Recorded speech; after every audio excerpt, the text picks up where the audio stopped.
Access to capital is vital for the success of every business. So, whether you're a micro, small, medium, or large scale business, at some point of the life of your business, access to capital is going to be necessary. One of the phenomena that we have recognized is that many rising star in business, they actually wait until they need capital to then start looking for capital. And when that happens, they're not able to execute with speed towards the project ideas that they have or the investment opportunities that they have. The best time to start looking for capital is actually when you don't need it. So, in today's program, we're going to be talking a lot about access to capital. We're going to be talking a lot about business. At the end of the day, the objective is to ensure that you have a better idea about how to start and scale your business the right way, and also multiple platforms that will position you to access capital. Today, with me in the studio, I have a team of dynamic personalities. We have Shivani Sinarain, and she is a project management practitioner that comes with impeccable background, a rich history. We also have Paul Whitehouse. Paul Whitehouse, he is one of the brain behind Patriot Business Finance Consultants, and he definitely helps you to access capital. I also have Peter Scott, and Peter Scott, he is the brain behind Legacy Chronicle Human Growth Master Plan. He emphasized the importance of having not just your master plan in business, but your master plan in life. I also have Elmore, and Elmore is he plays in the cryptocurrency space and in the Bitcoin, and he will be talking to us today about how to leverage Bitcoin and cryptocurrency as equity that will position you to also access capital. Last but not least, I have Clement Frank. He's not on screen at the moment, but he is an economist and he's a leader, and he has a book that's going to be out very soon that will really help you to understand how to have better control over your life in business. So I want to welcome each and every one of you to today's program. And as we do that deep dive into access to capital, I want to begin today's program also by saying that for business and in the financial world, there are multiple financial instruments. Depending on where you are in the world, you either know about it and you have access to it, or you know about it and then you don't have access to it in your country. One of the things that we financial instruments that we talk a lot about in the United States of America is business credit. Some parts of the world, the economy or the financial sector is not set up in such a way to enable businesses to access business capital.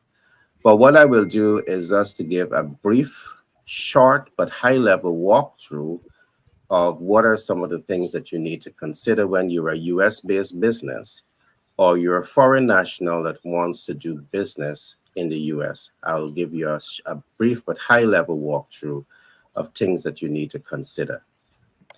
As a rising star in business that wants to access capital, want to global, some of the important things that you want to start thinking about is your name search, the business name search. The right way to start your business is not just to go register a name. You want to do a business name search, and there are multiple reasons why you want to do this. Secondly, you want to ensure that you're registered with the Secretary of State. If you are starting a business and you're not registered with the Secretary of State to get what is known as your business license, there lies a challenge. Now, getting your business license is one step, or the second step in the right direction. You need to get your EIN.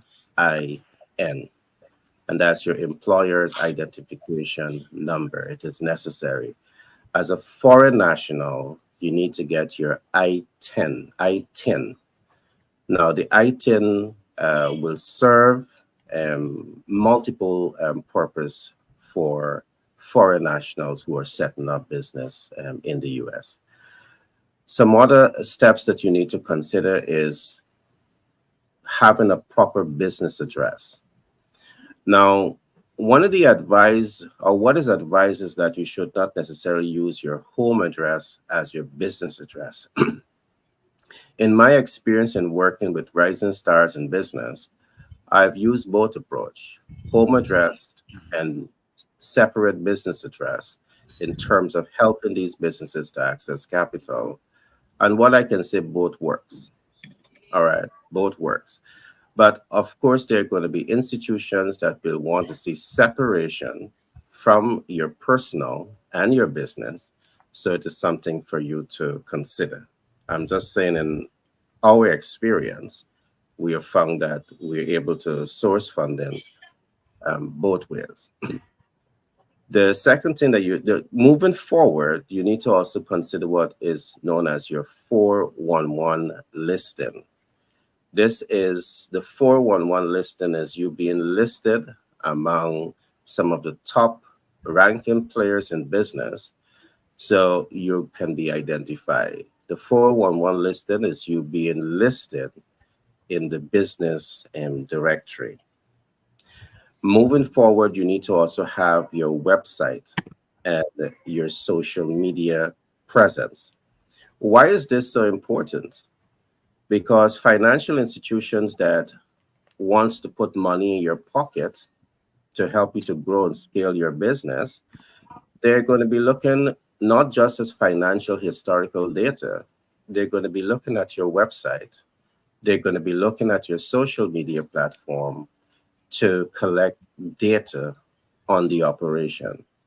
So the more visible you are at these platforms, is Yeah. going to is going to help you to move the business or position the business to access capital much easier.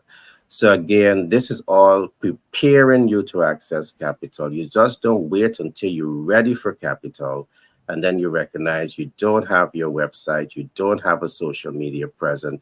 Some of the financial institutions, they want to see these things, but then you don't have it. So you now have to start building these things up. It takes time to build it. So don't wait until you're ready to start. Start before you're actually ready.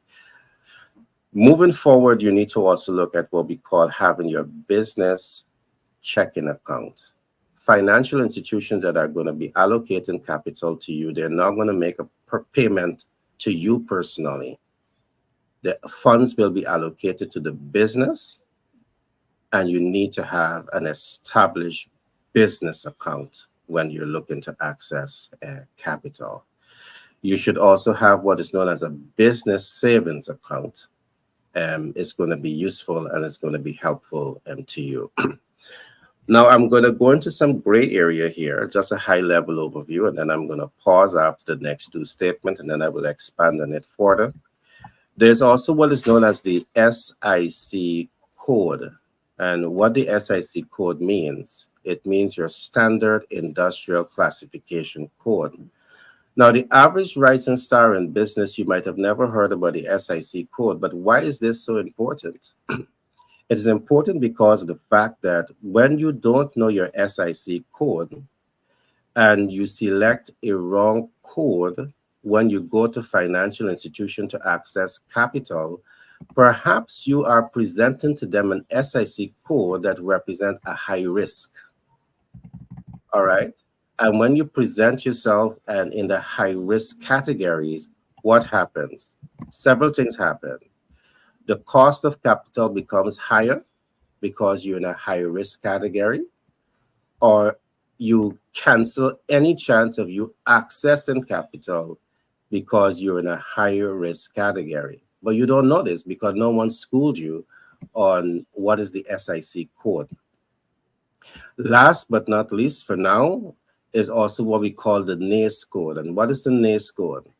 This is the North American Industrial Classification System.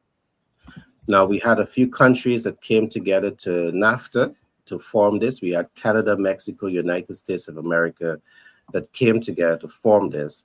So the code is not restricted to a particular country, but the NACE code now allows countries in these other parts of the world to have these codes and to create a more uniform approach in terms of identifying business category, business type.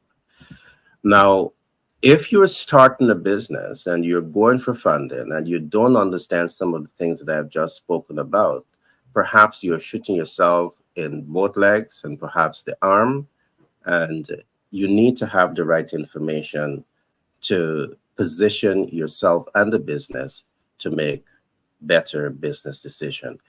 Later in this program, I will go deeper into how all of this plays into access and capital. But without further delay, I want to turn attention to my colleague, who is Paul Whitehouse, who will also be talking to us about how to directly access capital from the various platform. One of the main platform that he has, and before he ends today, he's going to give you more access point for capital. Paul, great to have you here today. We have missed you over the last 2 days, but of course, it's always a pleasure having you to dive in and dig in and really educate the audience about access to capital. So the ball is now in your court. All right, I missed you guys too. So thank you. Good morning, everybody. Okay, well, we're diving into one specific program that we offer, and I'm going to split that up in a couple of sections. Equipment leasing.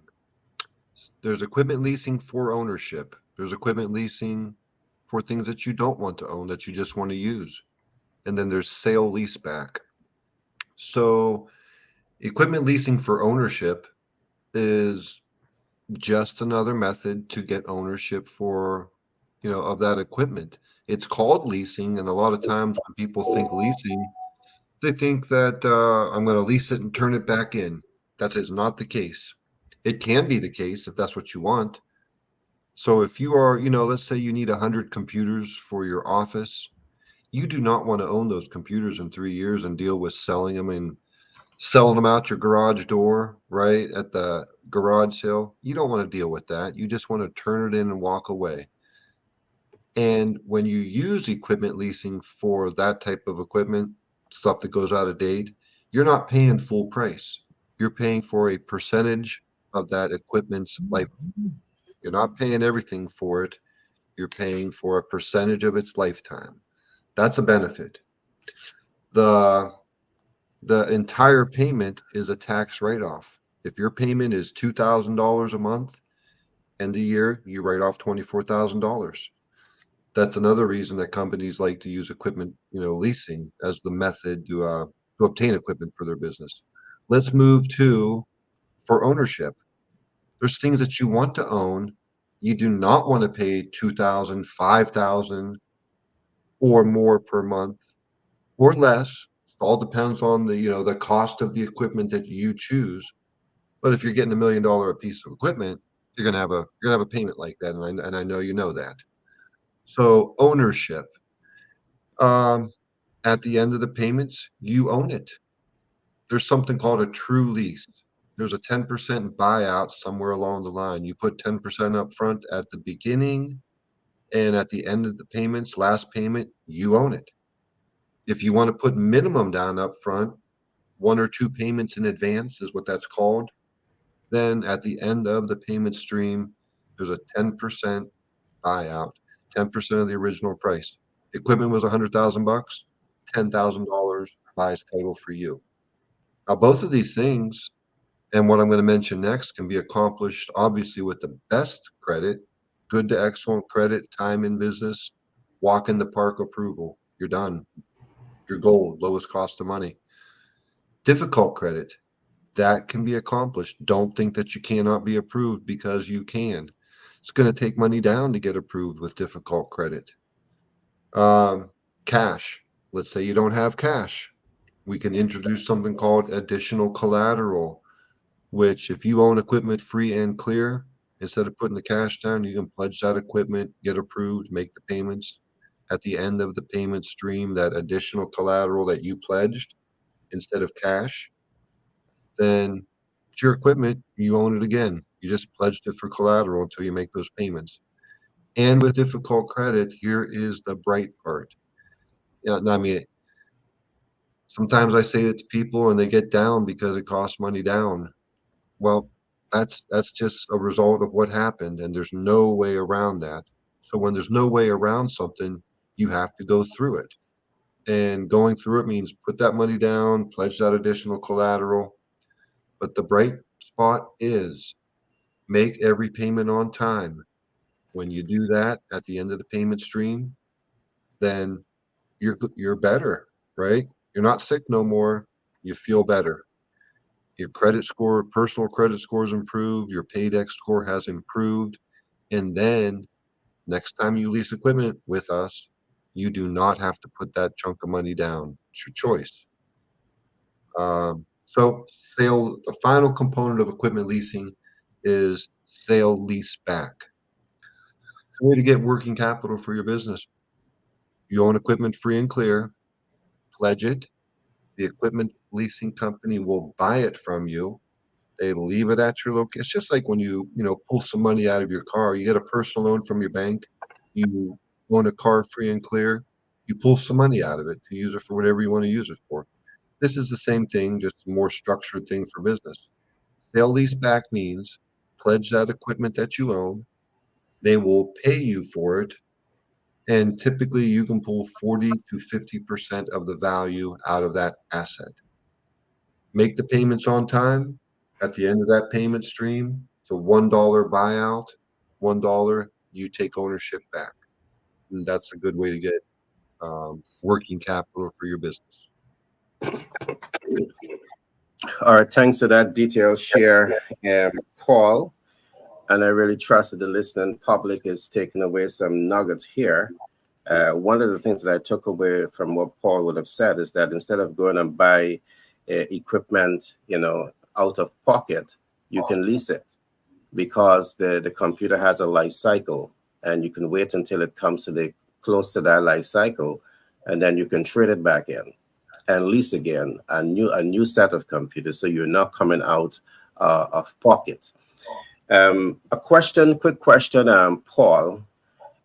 When you lease the equipment, from your experience, can you say if maintenance and repair is done by the leaser, or you have to manage that once you would have leased? If you do it for ownership, well, even if you do it for non-ownership, it's your responsibility to pay for maintenance. Maintenance. Okay. All right. Thanks for that share, my friend. Always great having you and having these deep insight into finance. I want to come to Shivani. Shivani, I said at the beginning that many rising stars in business, they access to capital is vital to their success. But sometimes they wait until they really, really need the capital, which sometimes it's too late. In your experience, do you think that rising stars in business wait until it's too late to access capital? Do they know enough about capital? How does capital plays into the success of a project from your experience, Shivani? Thanks, Gary. Now, as we continuously will see, if you don't have money or you don't have capital, you can project goes out the window, right? It makes no sense. You'll just have it on paper. So the execution of any project must it involves capital, right? Unless if it's some social or it does not require money for some reason, you'll always need this money. So part of the project management framework or the project management mindset, the very first document is a project initiation document, right? That's something that we'll have to do a project brief. And to do this, you must have had a proper cost benefit analysis, which is a business case that really justifies where you're getting the money also from, your source of funds. You may have to put in your source of funds depending on the type of project. But it is a very, very important document. So in organizations, if we are following the project management framework besides business, if we are following a framework to execute the plan and execute projects, you must have proper documentation in place. And I have seen the importance of the business case document that justifies the project itself, that plans out the time, plans out the cost. And this business case will really tell you the amount of money, what you need, and approvals from your financials will come here. So before you go live with all of these project documentation, a business case must happen before that justifies, and the CFO of your organization, your finance personnel, your head, would be able to sign off and say, okay, we are allocating this particular project now, this particular funds for this project, and Shivani then could go and do the project. But if I don't have that money allocated, then I can't. It can't work. So the business case is a document that we talk about quite a lot when you want to present in a particular way to get the money. So documentation is very, very important, but you must be able to know where you're getting the funding from. So that example was in organizations. If you're rising stars, you say also in business, you need to get funding to start up any project if it's your own project in your business. And how do you do this?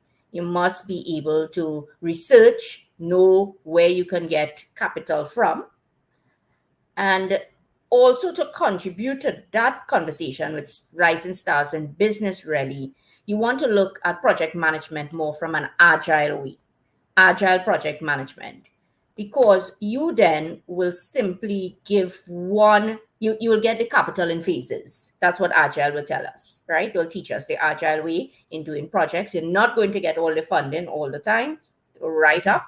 You're going to get it in phases. So agile project management could really help you to plan out your project. So project management as a whole, as a body, as a framework, really could now assist us in the thinking process, in the planning process, in the execution process. How do you get the capital? How do you plan it out? Because I may say I want $1 million to get something and it's not planned out properly. I wouldn't even be able to start the project. But plan out, my funding agency may say, okay, every month this is now going to be assigned in the accounts, and then you can start your project. So at present, I'm working on a project and I'm waiting for the funding agency actually to release the funding. So, and I can't start. So it's such an important point to have capital. So yes, a plan, but if I don't get the money, I can't buy some of the equipment that I want. And therefore, execution just cannot happen. So I'll have it really, really nice in planning, but the execution, I will not be able to do it. So funding is, for me, everything, right? If you don't have the funding, put down pen and paper and just have your nice documentation. So key takeaways really from this aspect that I hope that I'm sharing really would be the importance of project management to do this, which is you should start up with a business case before you jump into project initiation document. And agile project management is so, so very important here. Thanks, Gary. Yeah, that was definitely a powerful share. And this, laid a foundation to explain the importance of project management to the project. And one of the things, I think the key takeaway about project managers is that a strong project manager is not going to start the project unless the funds are in front of them to move that project forward, or at least they know that they have guaranteed incremental funding coming in to move that project along. So having that project management expertise on your side as you think about your project, whatever your project could be very, very useful. Thanks for that share, Shivani. I want to come now to Clement Frank, the economist in the house, the leader in the house, the rising star author in the house, to give his views. Frank, all to you, my friend. Hi, good morning. Thanks for all the kudos, Gary. Welcome, my friend. I want to look at an aspect of what we call leadership capital. Mm-hmm. Leadership, as I understand it, is a process of social influence that maximizes the efforts of others towards the achievement of a goal. And if you have a goal that you can't achieve alone, whatever the goal is, then you're at least potentially a leader. And to unlock that leader within, though you will need leadership capital. And capital in any area is a measure of the resources a person has to make an impact. It operates like a currency. And of course, the most natural analogy is money. When I teach leadership, and when we teach um, entrepreneurs about building and scaling businesses, we talk a lot about accessing and leveraging capital. And the folks that we coach naturally tend to think in terms of financial capital. Now, don't get me wrong, financial capital is crucial to a business, but it must work in concert with others. And it's less often discussed, but equally important, there are other forms of capital. And many aspiring leaders, particularly entrepreneurs, fall into the trap of thinking that if they can just get the money they need, then they can get done what they want to get done. However, if I give you money to seed your business, but you don't know what you're doing because you've never done it before, your odds of success go way down. So you also need experience capital.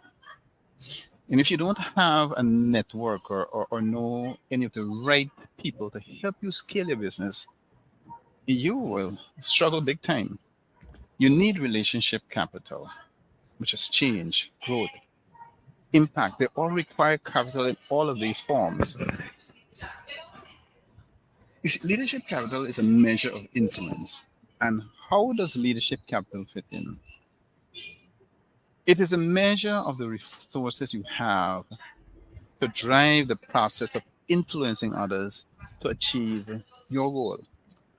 Leadership capital is foundational to the value of the other forms of capital. You need it to be able to attract and leverage others and to maximize the value you get from them. Leadership capital is a currency of change. It's what you need in order to be able to drive whatever level of change you hope to achieve. The more change you want to deliver, the more leadership capital that change requires. And attaining your goals, whatever they are, will require experience, will require relationship capital, not just financial. And most importantly, it requires leadership capital's enabling and driving force. How do you build leadership capital? To build leadership capital, you need to give people a reason to invest in their capital in you. You look here, you can look here for a discussion. We can give you discussion of ways to grow your leadership capital in the context of leading others. But first, you have to invest in yourself. Invest in yourself. A leadership framework provides tools and examples for unlocking that leader within. Whatever context we talk about leadership, in the work of unlocking your own leadership capability, it involves developing and leveraging leadership capital. As you build leadership capital, the other forms of capital will also begin to come your way as others start to invest more and more in and through your goals. And that's it for now, Gary. Uh, I love the point that you made, leadership capital. And I do believe that sometimes we underestimate the importance of leadership capital. We downplay the importance of leadership capital. And that has so much of connotation to it. When I hear Frank talk about leadership capital, I am thinking immediately the capital resource that you have within the organization that is not only trained to help you to understand financial instruments, but they're also trained to help you to access multiple financial tools. They're trained to help you to leverage capital in the smart way. And sometimes leveraging capital in the smart way means that you're looking at your excess liquidity, and instead of having it sit in a 0.1% interest bearing account, you will leverage it into smart investment portfolios. That is what I see when I hear leadership capital. I'm also hearing specialists that is helping you to mitigate capital. The mitigation of capital means that you're in a position of strength to mitigate the debt life cycle, mitigate the debt cost, and control that process. Why? Because in the financial world, when you understand enough about capital and capital leverage, you recognize that you, the beneficiary, you have so much of control over your debt life cycle and over your debt cost, but you don't know it because you don't have that kind of leadership capital, leadership equity on your side. And that's only one way in looking at it. I want to come now to Peter. And Peter, I know that you have been, your background, you're a strong religious personality. You did deep study into theology, but of course, you're an entrepreneur by heart. You are looking at real estate. You are working with multiple players in the publishing world, and access to capital is always necessary. Would you care to share some of your experiences in terms of the important roles that capital plays in moving that vision forward? And perhaps you may have other ways that you want to chime in, but I just want to put that to you. Peter, all to you. You're mute. Okay, Gary. It's always a pleasure to be here. And number one that I find with individuals coming into the world of business based upon their desire to self actualize. The number one challenge that I see individuals face, and those individuals who might be looking at this program as well, individuals who are searching for, they want to be able to present their solution, and they find that maybe they're itching, they're having the entrepreneurial itch, and they're looking forward to present their idea to the marketplace. The number one challenge that I've seen with individuals is ignorance. They don't know what they don't know. And with individuals entering into the marketplace or in any space based upon lack of information, then they're bound to make uh, painful mistakes that can be avoided. So, and that is why we stress a lot about planning and master planning so that individuals can educate, empower, and equip themselves with the right tool so that they can navigate their way through the success that they're looking for. And basically, individuals coming into the entrepreneurial world, there are certain stages that is necessary. It's just like, there's a certain mathematic or a certain methodology that individuals need to have when they're going to access, as in this case, capital. And we have heard each of the speakers here already has outlined various stages.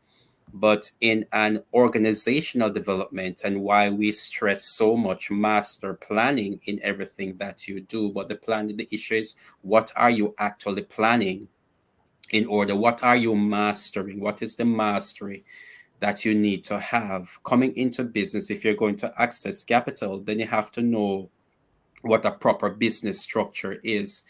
And there are several stages that you have to go through step by step. So the first one, you've got to understand that There is yourself, the individual that is presenting a solution to the marketplace, as a leader, as a person coming out into the marketplace. You know your product or your service is designed to solve a human need, and is within that concept we communicate with individuals to understand personal life master planning in terms of themselves as an individual, and also to understand that they are serving other individuals in the marketplace. And in saying that, then you got to understand who it is in the marketplace that they're going to serve. And so you're going to test, you're going to do your research, you're going to solve the problem of the ignorance, that what you don't know, because you don't know what you don't know. You do not just want to enter into the space based upon just a thought or just some kind of a suppose, but you want to test. So you need to have research and development. Most of the persons that we deal with, we do understand that they are just ordinary people and having a passion to get out to the marketplace. But what we're saying is that you need to do that research, those ground research. Does the market really need your solution?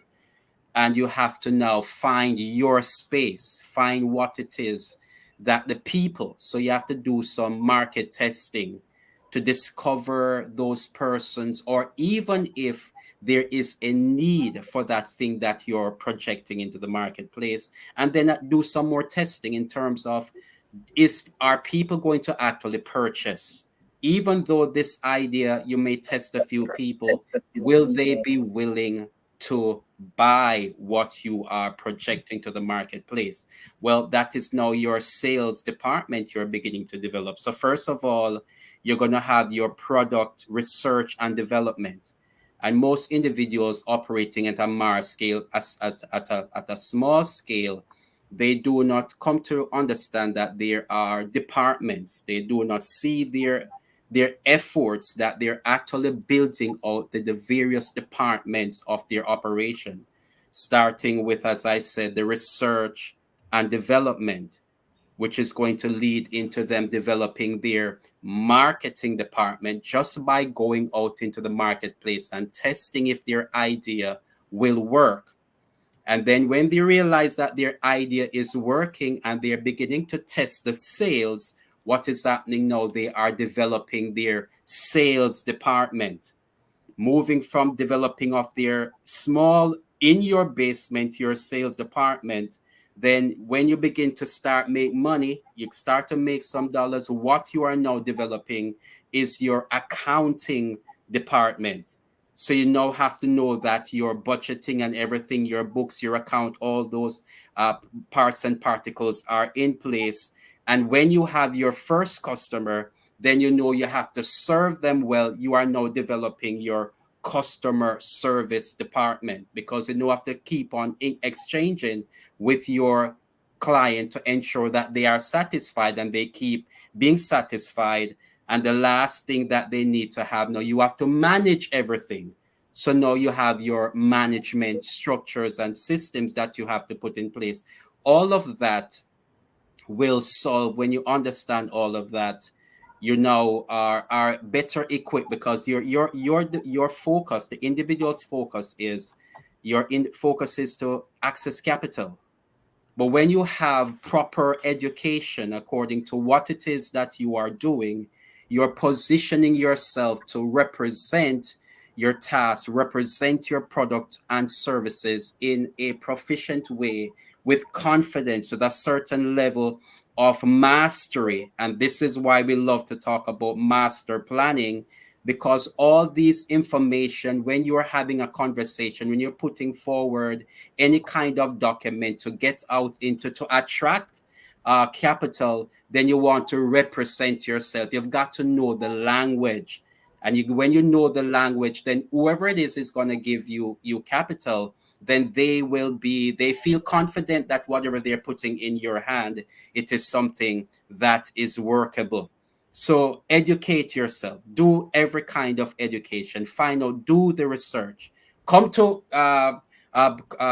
booth camp, come to the booth camp right here, and educate yourself on what are the various stages that you must go through, and then you are now empowered. You are now empowered to express yourself. You are now empowered to take charge of your business enterprise in a effective way, and then you can equip yourself. Now you're going to walk out those various channels, meet with those various components. What we do find with individuals that we're working with as well, when they do not know the adequate steps for them to take, then there's a certain kind of, they lose their confidence, they lose their touch. And so, what we want individuals to do now is to create that plan. You need a plan in everything that you're doing, and to coordinate yourself so that you can attract the right persons around you, can assist you in moving forward to make your business successful. All right. In summary of what Peter would have said, it ties a little bit into what Frank would have said, leadership capital. As you look at all of these department and finance department, marketing department, public relation department, customer care, it does require leadership capital. And of course, when you go to the financial institution wants to know that you have all of these departments fully operationalized, because they're going to be looking at all of this to look at historical data to measure against if they should give you access to capital. So that's a summary of what Peter would have said. Thanks for that share, Peter. I want to come now to Elmore. Elmore is an author, soon to release a new book. He specialized in looking at cryptocurrency.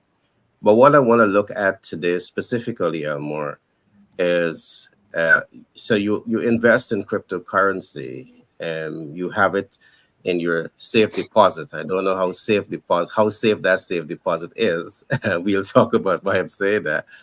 But the important thing about it, wherever it's at, you can leverage your crypto. You can leverage the equity in the crypto to access capital.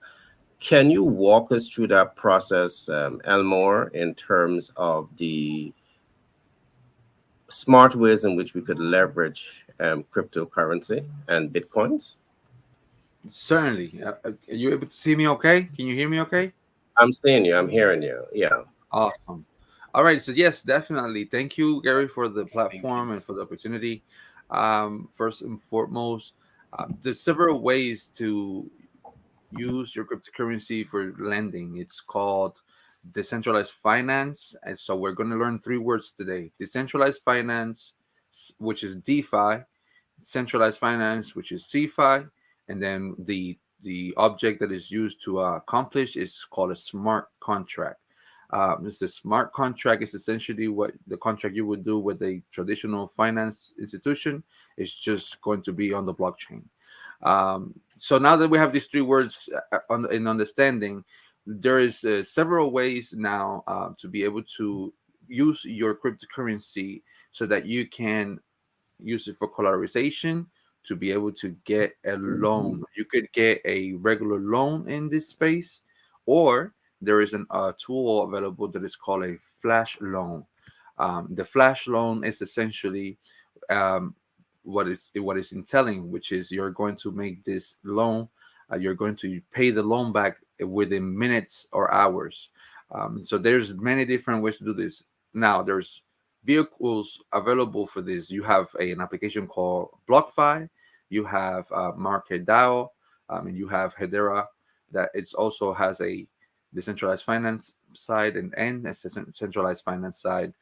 What I mean by these two sides is that in the decentralized finance, you are essentially using your collateralization without any sort of looking at your credit score or any application or verification of your information to be able to gain access. You're just pledging your cryptocurrency. This could be for reasons of that we in the wealth side understand that if you borrow against your assets, this is tax-free money.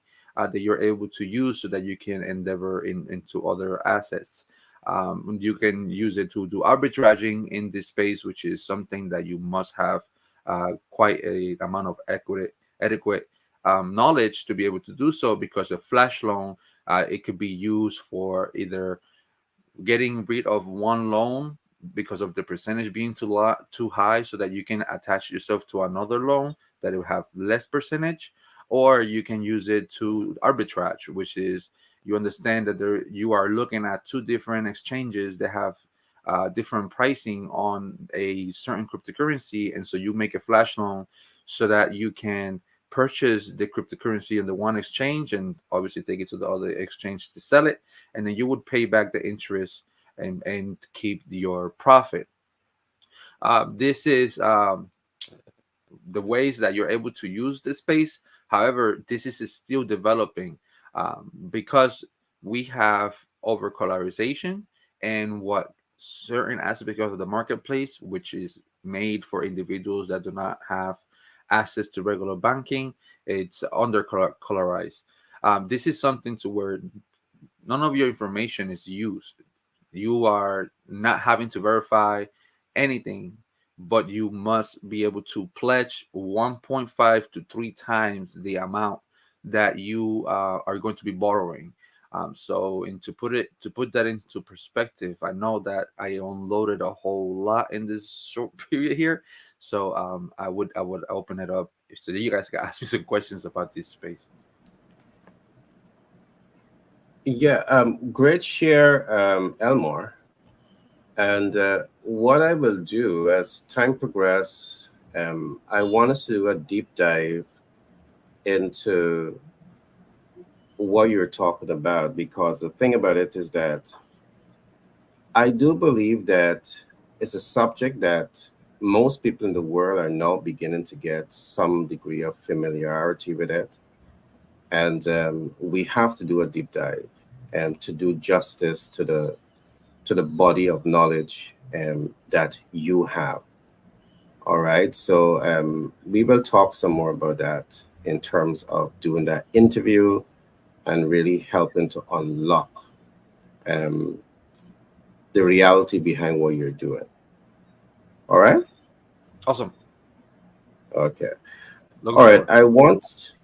But I love the share. I love the fact that uh, there is public confidence in cryptocurrency, Bitcoin, because you can borrow against cryptocurrency as an asset, and that definitely is good. Is good news. What we have also learned in recent times is that you also have the cryptocurrency ETFs, and the way ETFs are built out, it is built out with a safety mechanism. So what that is saying is that all investors in the portfolio, they have a risk mitigation tool or tools that are built into those investment portfolio. So there's a lot for us to go into, but we will talk about it some more and set up a specialized program where we can do that deep dive. Now with time, it's already we already eat up, what 80% of program time. So what I want to do, I want to come back to Paul to give us some further insight into the access to capital, and then I'll go around the room so we can start getting some wrap up remarks. Paul. Okay. Well, further access to capital, to me, that means you're approved. And what else are you approved for? You're approved for real estate financing for your business. You're approved for equipment financing. Those things are going to require personal credit scores, business credit scores. There's other things that don't. Factoring, your accounts receivable. That's an asset and you can sell those. So you don't have to be approved. Somebody along the line has to be approved, though, if you're selling your accounts receivable, and that would be your customer, your client. They have to be approved. They have to be credit worthy payers because that an accounts receivable is money that is owed to you. So if a factoring company, which we can arrange and set up for you, is going to buy that from you, not just buy that, but buy 100 of them for you, because you can you can sell all of your accounts receivable, or you can sell 10 of them. You choose. But the payors have to be credit worthy. So a factoring company is going to do a little bit of a dive into that, make sure that they're actually credit worthy too, and they're going to pay the bill. But that's cash flow for your business. Factoring. If cash flow is slow, factoring is the way to go. I didn't mean to make that rhyme. It just worked out that way. Purchase order, purchase order financing.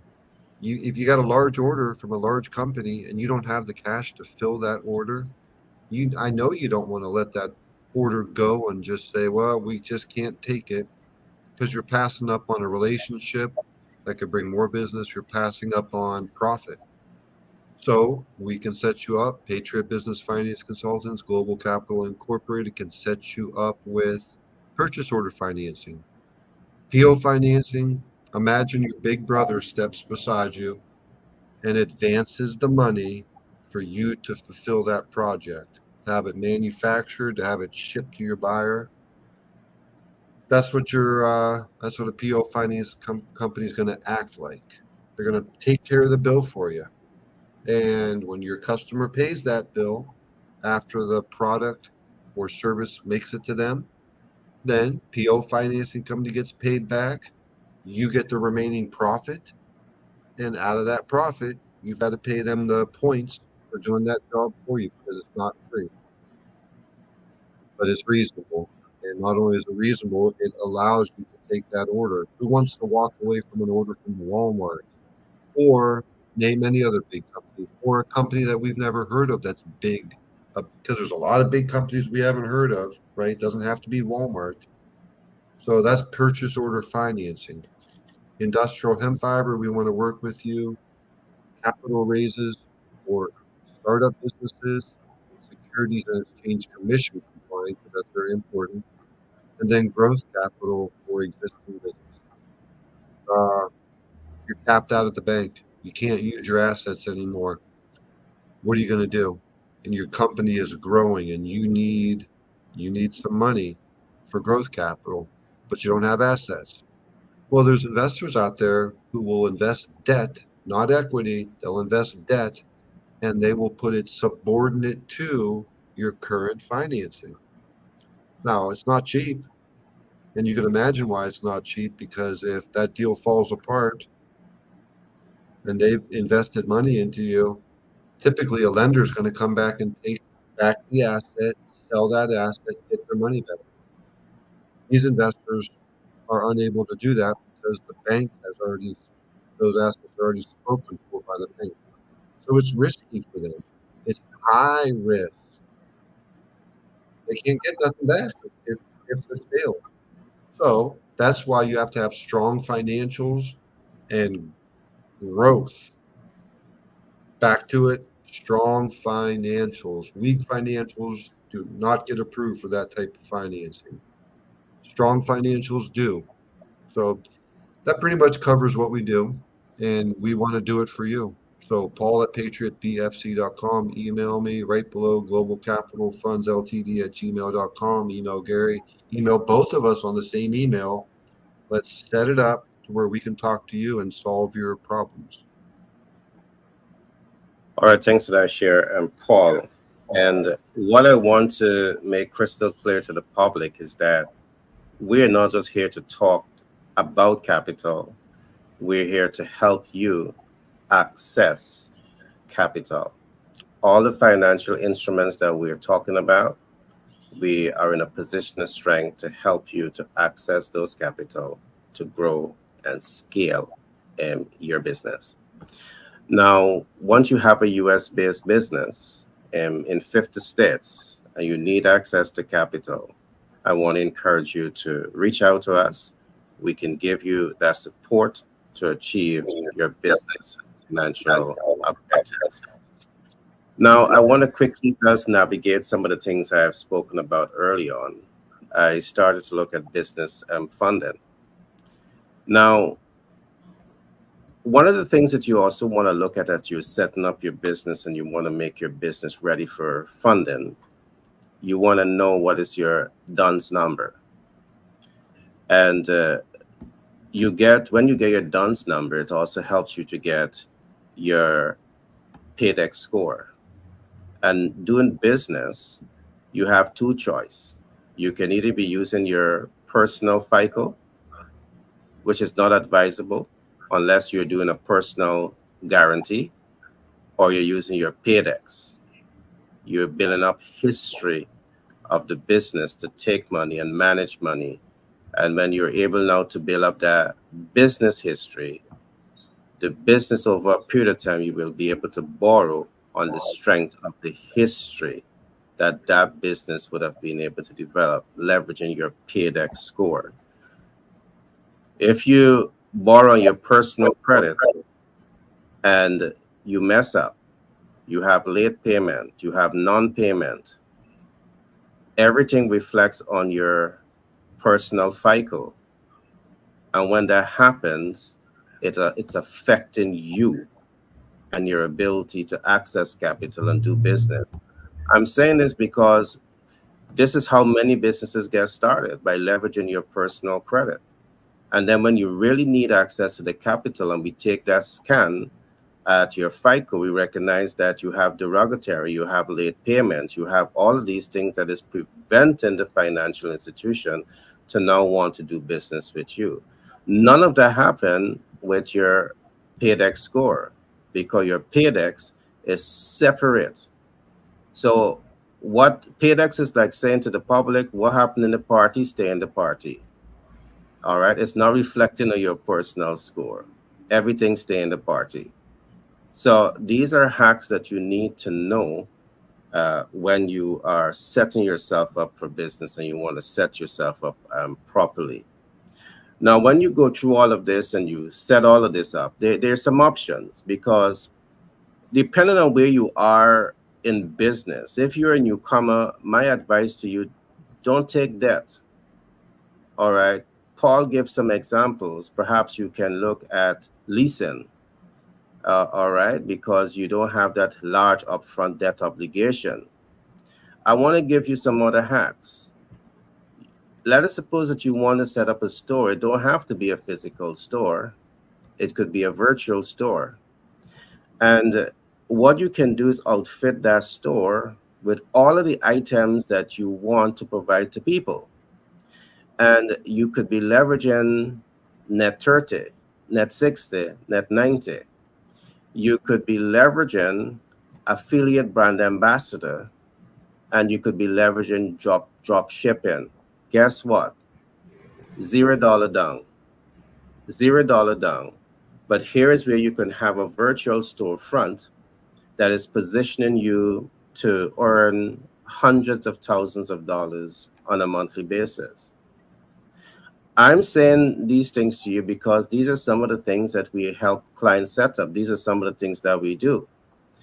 And on this particular issue, we are able to position you to become brand ambassadors for top brands. All right, top brands. So you're going to be among the makers of brands, and you can become a brand ambassador. You can do affiliate marketing, drop shipping, not spending a cent, but because you're carrying strong brands in your virtual storefront, you're able to create great appeal. And this is part of what this program is going to be helping you to accomplish. The GIP initiative, which is the Global Influencers Partners Program. The beauty about having a virtual storefront is that you can make purchase, or persons can access your site from anywhere in the world. So you're not just selling to a localized demographic or target market. With a virtual storefront, you're able to sell to a localized, a national, a regional, and an international consumer base, which significantly up-level your chance to generate income. Guess what else? $0 down. So these are things that we can help you with, and we want to help you with, because you can start perhaps with a $0 down business model, build up that historical data, and then you go come to Paul, then you come to us. And we're going to say, okay, we want to go physical storefront now. We want to acquire, assets, real estate assets. We want to have large staff. We need uh, operational and administrative expenses to run the operation. But I have now historical record. I can now go to, um, you know, Paul and myself and our team to access the much needed capital to take your operation to another level. So I'm walking you through all of this because I want you to know that it's possible. And it all depends on who you're interfacing with as your consultant, as your supportive community, as your mentor, as your coach, to help you navigate some of the realities of doing business. So I'm going to come now to Frank, and then, well, for your wrapping up, your closing remarks, because we're already at the 1 hour mark. Time flies so quick when you're having fun, my brother. So I'm going to come around now the room for some wrap up remarks. Frank, you're mute, Frank. Thanks. Thank you, Gary. So I'll wrap up by saying that when you look at leadership, look at it as a special kind of bank account.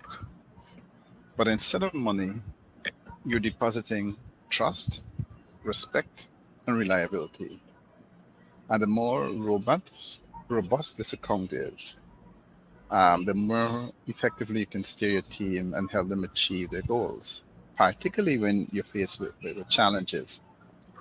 And this constant concept resonated with me because, in many ways, I've been intuitively building on this concept throughout my journey, but now I have the perfect term to describe it.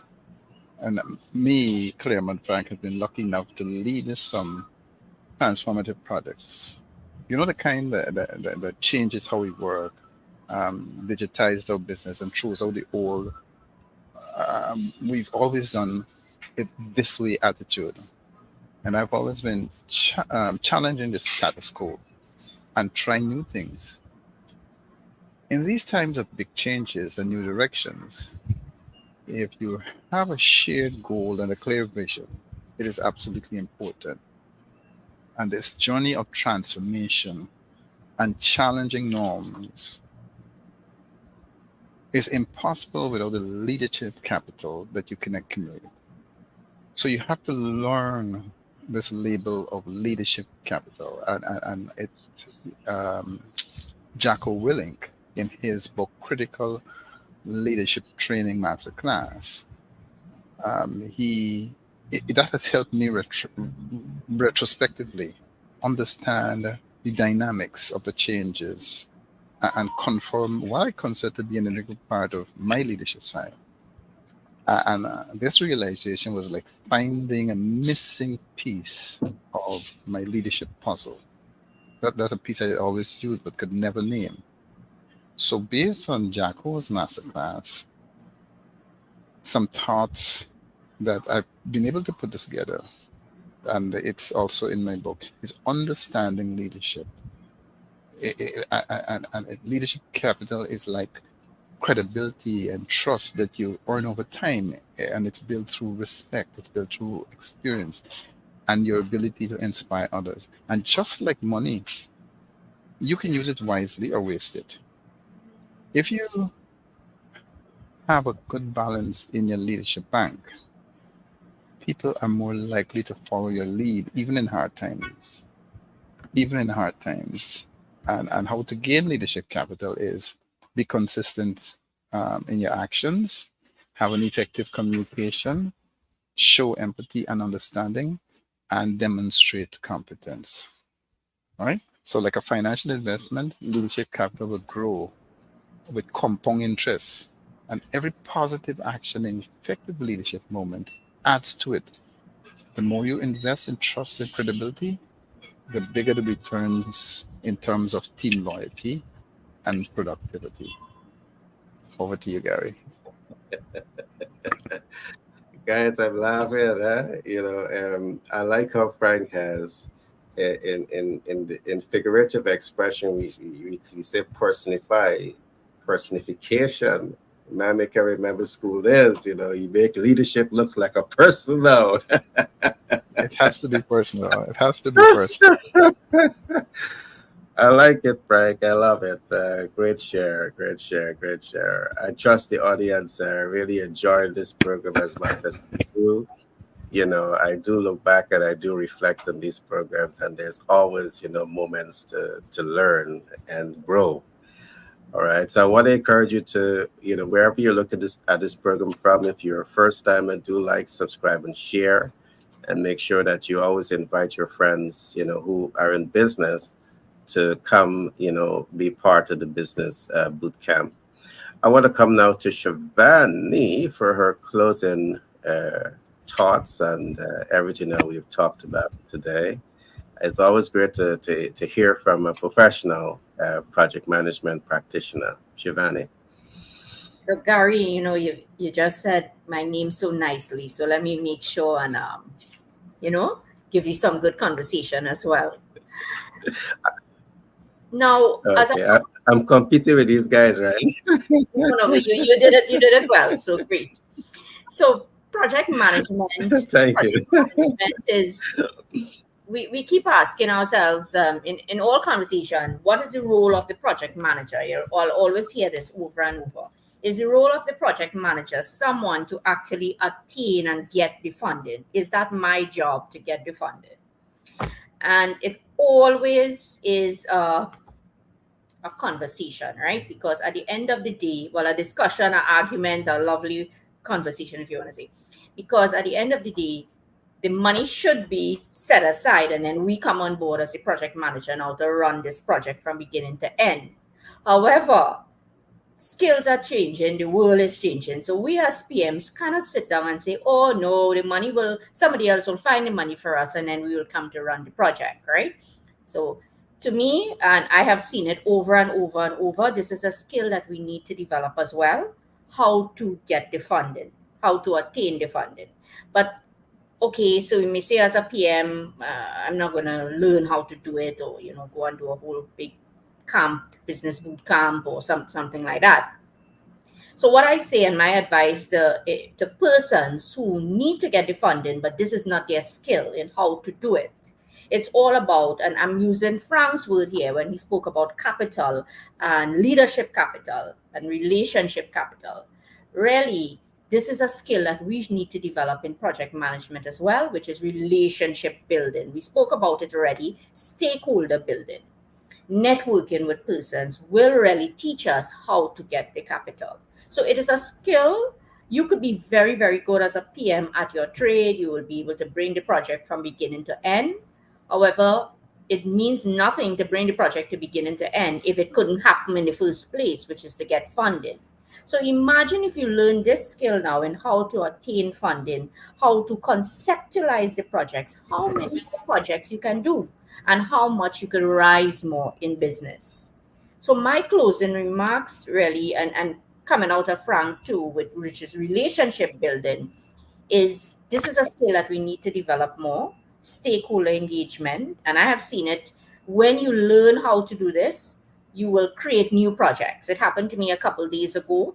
I could have been very hasty and just not bother with this client because I thought it wasn't so good. It wasn't going on good.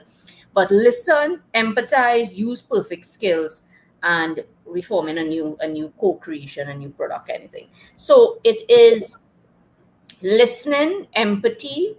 Project management is a lot more than just working from beginning to end. So closing remarks to me, relationship building should be a skill, understanding this as a PM in how to attain funding. Thanks. All Thanks. right.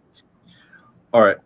I want to share something with you, Shivani, before I come to Peter. You just begin your talking points by looking at if the project manager should be the one raising the capital. I had a serious challenge when I went into project management and I had to do my thesis because I came with a rich background in management and business. And when you're developing the business plan, you're always looking at the financial source. All right. You're always looking at your financial source. So I could recall that I did one of the theses, and the lecturer professor, he said, no, you would tell me where the source is coming from, but you don't own the project. You don't own the project. So you have to take out the funding source. What he said is that as a project manager, you're managing the project, you don't own the project. The project owner is the person who's going to fund that project. You don't have to think about the funding. I can say this to you because of the rich background that I went into project management with. That was hard for me to digest. All right. But I had to take all of that out of the thesis and then resubmit it with a high degree of discomfort that I am now looking at the funding source. There's a funding source. But that's a conversation for us to definitely dig into as time progresses, because I love that you would have said that times are changing. And I'm also aware that they are project designers. I could recall this architect. He had wanted to do a smart community. He owns the project. He's an architect, but he just didn't know where the money is going to come from. So now, a smart project manager, of course, you are in that category because you could rub shoulder with Paul and you can say, I can bring the capital too. Right. Exactly. So exactly. So I love that. The dynamics has changed from then to now. There's so much of possibilities. Great share, though. Love your share always, Shabani. Peter, your closing remarks. You're mute. Peter, you're mute. That would make a world of difference. Yeah. Right. So, we want individuals to understand that having basic understanding of the structures, especially individuals who are starting out, having the basic understanding that even in their basement, if that individual is in their person, that space where they're just getting out there, they have to understand that they wear many hats. That master planning process, is to understand that they are, yes, the owner, the leader. They are the research and the development officer. They are the marketing officer. They are the sales officer. They are the customer relationship. They are carrying all of that in themselves, and they have to understand and own that and manage that effectively on a day by day basis. That every now and again they have to take off one hat, and putting that gets into that frame of mind of how they are going to actually engage themselves in working out their process.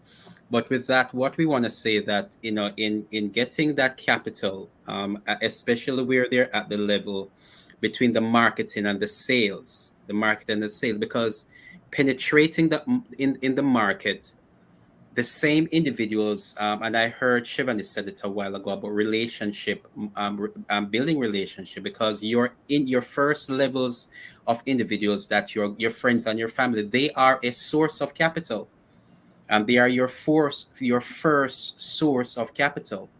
And in you testing them with your products and your services, they you can also now work as in through affiliate marketing by, and you mentioned this also, Gary, that now you have that product, then you can bring around your friends, your colleagues, those who are working with you, and now you have access to your friends and your friends. So when you can build out an enticing promotional reward to say that if you introduce me to your friends, you will get this. If you will, so you have to create now um, your compensation plan And we get that, and we want individuals to understand that the affiliate processes that we see here, you can handle that. You can develop your own processes, as I say, a compensation plan. Look at what it is that you are going. You do not yet have the big capital for you to go into, to do the social media. You're not yet there for you to actually go access capital from the bank or for a lending institution to go to Paul and get some capital from Paul. But you can raise capital using your immediate network. Create your compensation plan. What is it that you have that you can give a reward? Digital, you can create digital products. So you will have to, for you to go do something physical, create physical products, then you maybe have to print something. You gotta create that gadget. But digital products, you make it one time and you distribute it endlessly. It can be given, that one digital product can be given to hundreds, thousands, millions of people. So you can create a digital product whereby for individuals participating in your compensation, and you can now give them those values until it is transferred into revenue coming into your pocket, by which now you can take those revenues, those funding, to do greater things. So you have to be creative. You have to have a mindset that you're going to solve the problems. You have to have a mindset that you can solve other people's problems effectively, and you will attract those persons to you that you can now begin to build that capital in small increments. Because take $25, if you have a product and you have individuals who are 10 individuals or 5 individuals that are representing your services, and those 5 individuals are representing your services going forward, what is going to kick in is the law of compound growth. When the law of compound growth kicks in, you will have a great deal of capital that you need to really put your product and your service, whatever it is that you're introducing into the marketplace, can bring now that volume that you will need to do the greater things that is necessary for your services entering the marketplace. All right, great share, Peter. Elmar, your closing remarks? Yes. So I missed one little thing when I went on earlier, and it's on how safe is your cryptocurrency. And there is a saying that we have throughout the marketplace that is called, "If it's not your keys, it's not your crypto." That is something that it internalizes to, if you do not hold the key phrase to your cryptocurrency wallet, it's at all not safe. And that's the safety feature that it comes with, to be able to have your cryptocurrency in a safe place on your cryptocurrency wallet.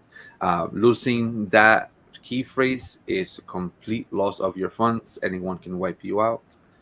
However, I would definitely advise everyone to be ready for this launch of the Crypto 101, understanding the future of money.